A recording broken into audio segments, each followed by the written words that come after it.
We're with Paul Westlake of North Sails. Paul's the International Sales Manager of North Sails, and we've done a couple of talks with him regarding the Vendee Globe in the past, at the start and in the middle. Just a quick recap of what actually happened. What did we learn from it, Paul? This is most important, this one. Yeah, well, it's a really good question. Well, if you recall, right from the beginning, we always knew the race was going to be close amongst the top teams. You know, there's a lot of development done, a lot of a lot of kind of pushing the boundaries of what could actually be achieved, but the trade-offs between upwind and downwind and reaching performance, and the way the top teams kind of chose their inventories actually paid out pretty well the way we expected. There's always some unknowns. I mean, each of the guys, Amal obviously, was the master. He played the master game of cat and mouse against Alex. It was impressive to watch. I think we all enjoyed to see the two of those kind of fighting it out, to see the crossover between their boats, the way they sailed them, and when they were prepared to kind of back off and put the pedal back down. I think that Amal certainly has set a new limit that needs to be chased. As far as the sails and the overall inventory was concerned, durability, the questions over durability, we're very, very happy to see are a thing of the past. I mean, we know from a number of the top boats that they never even opened their sail repair kits, so that was impressive. We always get a little bit nervous right to the end. I know the team at North Sails France decided to give every one of our teams kind of a bit of a repair kit and some high sol adhesive and stuff, just for the unknown, and a number of them handed it back still completely watertight sealed, because it was vacuum bagged, and said, "Here, you can have this back, give it to me next time." So that was kind of cool. The routing and the crossover and the aero work, what we call the aero coefficient work that we do with the teams, paid handsomely. Every single one of the skippers came back and said, we really couldn't have done what we achieved in their own little worlds, whether they finished first, last, somewhere in the middle. Even some of the teams that retired, top teams retired, I mean, they all came back saying that the work that was done to develop the package, to give them the confidence to put the right sail combinations up and achieve their polar performance, to be able to work hand in hand with their weather routing, they said was absolutely key. And a number of the top guys said, especially when you found yourself in a situation which wasn't textbook for whatever reason, whether it was weather, whether it was sea state, whether it was a failure on the boat, a problem on the boat, tiredness, fatigue, they said to have the confidence to be able to go down and sit back, just look at what the computer effectively was telling them, what the right sail combination and the right way to sail the boat, took a lot of mental stress off them. And I think that that's something we saw, and when you look back and we saw some cat and mouse kind of plays, I know I use that term a lot, but you saw that right through the fleet with first versus second, second, third and fourth. A lot of different ways to get to the end finish line, and I think that you saw a lot of different combinations being used. So what does it say to the regular sailor? What do they get out of it? I think that the key is this offshore high performance sailing, what we call Grand Prix offshore now. What we're seeing is that the wind range of the sails and the durability of the sails has got to a point now that the great challenge is actually for the helmsman, and let's not focus overly on single-handed. Even with crewed offshore racing, we're finding that the range of the sails and the combinations we can have in an inventory, keeping the weight of the sails down, keeping the flying shape stability, what we call the performance stability of the sails up, it's ending up generating more horsepower. And that's a key that's come out of the debrief from the Vendee Globe already, from the yacht designers. They're surprised that the boats basically overperformed to what they expected. And we're putting that down, everyone's putting that down at the moment to the aero coefficients that we use and the real horsepower that the sails are providing for the boat. And horsepower can only, no different to car race, it can only come from two places. It can come from lighter weight and you know, stiffer, more stable flying shape, so more efficient flying shape. Now, that's the French side of it. What about locally in Australia? Oh, well, you know, it seems like the Hobart was only last week, and already inside these four walls here, you know, behind me here is Maserati sales getting a little bit of work up their training sales because they want to do some more work and you know, get some more miles under their belt. And then, man, I can quickly come up with 600 footers that could be on the start line this year. And then you've got Matty Allen's new IRC 52.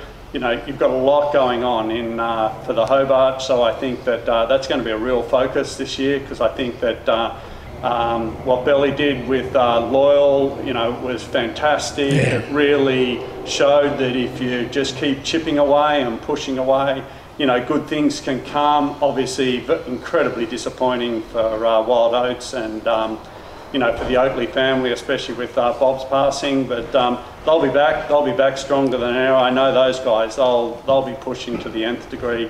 And then, you know, I think one of the fascinating things that I saw during the course of this summer was, you know, the skiffs. I mean, the 18-foot skiffs just keep pushing along. Mm-hmm. You know, you see those results, how close that was.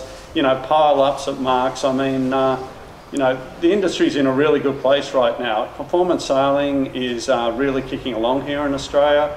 I think, you know, from one design, you know, you've still got the establishment of the Cuda boats. You've got the meter boats up here on Royal Prince Alfred.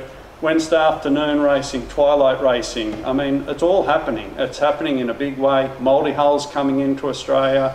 You know, the World Match Racing Tour. I mean, there's plenty going on. So, seems like the end of summer. We just had Easter break, but boy, I know I'm going to be standing here in another 4 months, and we're going to be up to our ears in sales. Mate, wearing your international hat, what's happening in the northern summer, which is about to start? Oh, well, we've got the first big thing next week up in Sota Grande for the first RC44 event of the season. That's a long, you know, it's a long tour up there between the RC44s, TP52s, the mini Maxis. So, I mean, there's a lot going on in what we call our traditional Grand Prix. Obviously, everybody looks at the Super Series of TP52 racing as the pinnacle of big boat, you know, box rule racing. We've got the World Championships in Scarlino just in a few weeks' time. It's going to be a lot of effort put into that because everybody wants to be world champion. That's what the reality is. Yeah. But then you've got you know, a lot of one design going on. The Melgus 20s, Melgus 32s kicking along again. They seem to be picking up another gear. You've got the Melgus 40, which still no one's really seen in action, and there's going to be 3 or 4 of those up in Europe for the spring. So, and then the Swan 50s. Swan 50s, the Swan class is alive and kicking. So, I mean, the brands are all there. You know, we've got the established brands, and then a bunch of custom boats with the Fast 40s. You know, really dominant out of the UK. ORC World's coming this year. I mean, there's a lot on. It's a good time to be in this industry, that's for sure. Well and truly, and of course now you haven't even mentioned the America's Cup or the Volvo. Yeah, well, unfortunately, I think that what happens is the likes of the Volvo and the America's Cup, they're relatively long planning projects that have, you know, they go, you know, they get a lot of attention and then they kind of back away, and a lot of attention and back away again. For sure, there's going to be a huge amount of interest in both. I was just in Bermuda a few weeks ago. It's gearing up there, big time. The guys are starting to practice race, and they're not taking any prisoners, but they're also, as you've seen with you know, with the likes of Oracle. Getting their wing wet. I mean, you know, they're pushing the limits really quickly. Excuse me, that's capsizing you're talking about? Wing wear. I heard that they had a little bit of damage to the top of the wing, which was, seen on the social media feeds, but I also heard that they didn't even have to hose down the soft sail. So just goes to show 3DI must be that's PR. Yeah. So I thought I'd get that one in. But the Volvo, Volvo, Mark's done a fantastic job there. Yeah. I think we're yet to still, there's a bunch of teams yet to be announced. I know he's got them all teed up, or as far as we know, he's got them all teed up. I shouldn't say I know, but I think that, the start of the Volvo is going to be something that's going to keep He's got a full dance card, has he? Yeah, you've got to believe it. Everything seems to be predicated on the full fleet. So, I mean, that's going to give us some armchair watching for the Southern Hemisphere people through the winter. And for us who spend a lot of time in the Northern Hemisphere, we're going to be busily coming in from sailing to see what the latest update is. Well, I'm sure they'll be in Melbourne. They're leaving on, January 2. Well, that all sounds great. Now, back to the America's Cup very quickly. Now, powered winches by feet or by hand? What do you think? Give us a rundown of what's going to happen there. No, I'm way out of my depth. I just look at the new generation of cup sailors. I mean, they're pure athletes. I take my hat off to Emirates Team New Zealand for really backing themselves and going way outside the box, way outside the norm. But I've got to believe that there's a lot of smart guys been in Bermuda for the last few years looking at this. So I think it's more a style thing. You see different styles with the way that Artemis and Oracle, Land Rover, BAR, the way they handle their boats. It's quite different.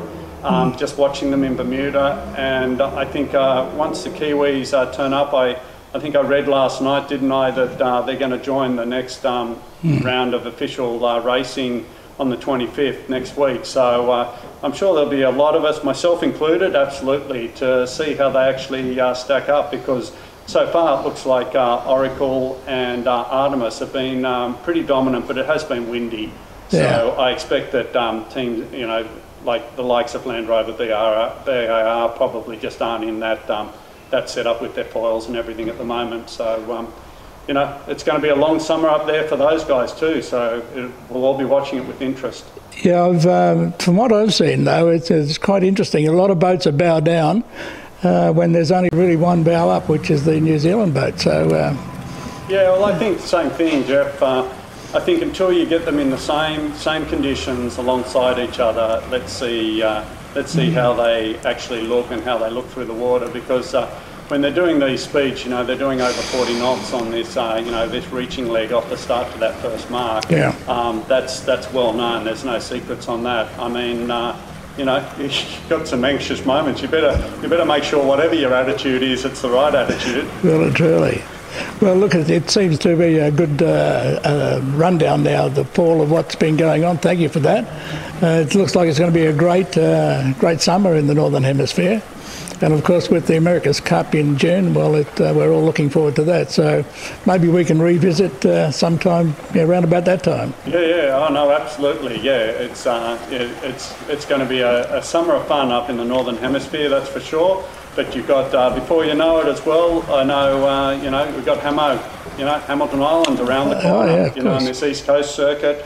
Heading up, I saw Blackjack just broke a record, and then, the Ichiban, Matt just won IRC. So, I mean, there's the world's a happy place for this industry right now. It's actually really cool to see. Good to see you in June, for sure. Indeed, it's good to see sailing so happy. For sure.